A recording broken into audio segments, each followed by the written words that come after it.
excited to bring this next guy up. Have not seen him. Excited to see what he can do. So make a lot of noise for Flip Cummings. Flip Cummings.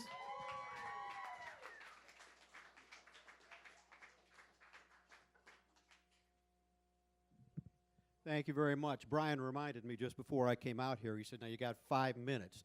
He said, you know how long 5 minutes is? And I said, God, yeah. He said, it's how long it takes me to make love. Twice. On a good night.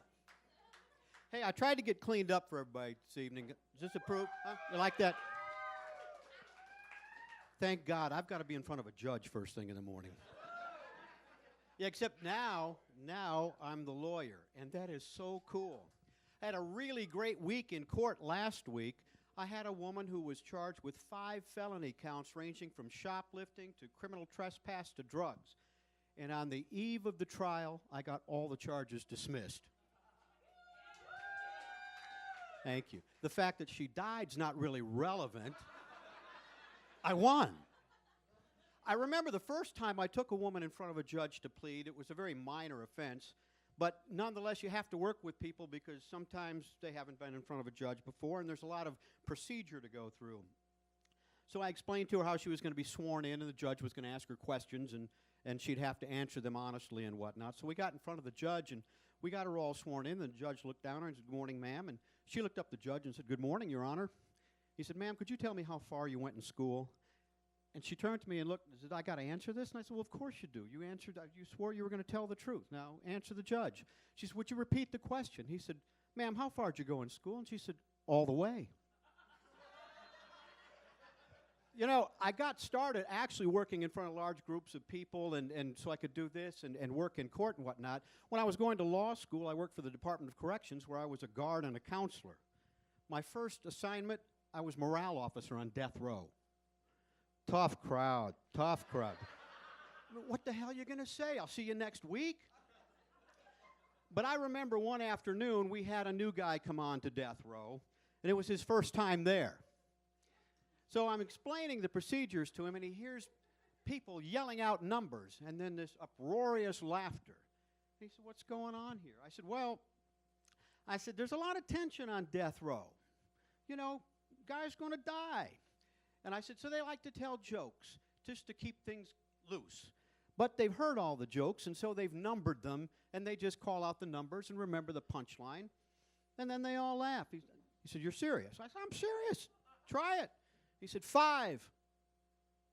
About as quiet as it is right now. I said, "Give it another one." He said, 27. Couldn't even hear crickets. He said, "What's the problem?" I said, "Well, some guys just don't know how to tell a joke."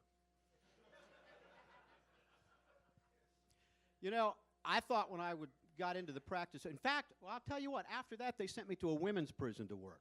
So now I'm paid to listen to women bitch about their lives. But I learned 2 great things while I was working there. One is there's 2 theories for arguing with a woman. Neither one of them work. And the other was that women love a man that can make them laugh. Ladies, am I right? You can ask any of the women I've slept with. And some of them are even here tonight. But you know what? I really, I love the crazy laws that are in this country and around the world. In Fairbanks, Alaska, moose are not allowed to mate on the streets. I mean, hell, isn't that what the Moose Lodge is for anyway? And I was at a conference down here in Atlanta a couple weeks ago, a legal conference, and I met this attorney from Norway, and he was telling me about the laws over there, and he said that prostitution is legal, provided that the prostitute doesn't give the John any pleasure. I said, "Hell, it sounds like my last girlfriend." But after the after the conference, I went into the bar there at the Westin, and there was this gorgeous brunette sitting at the bar, and so I thought, what the hell? I'll go up and, at least have a drink next to her. Might even get lucky. And I sat down, and she looked me dead in the eye and said, "I will fuck you anywhere, anyway, anyhow you want." I said, "What law firm are you with?" It's been so...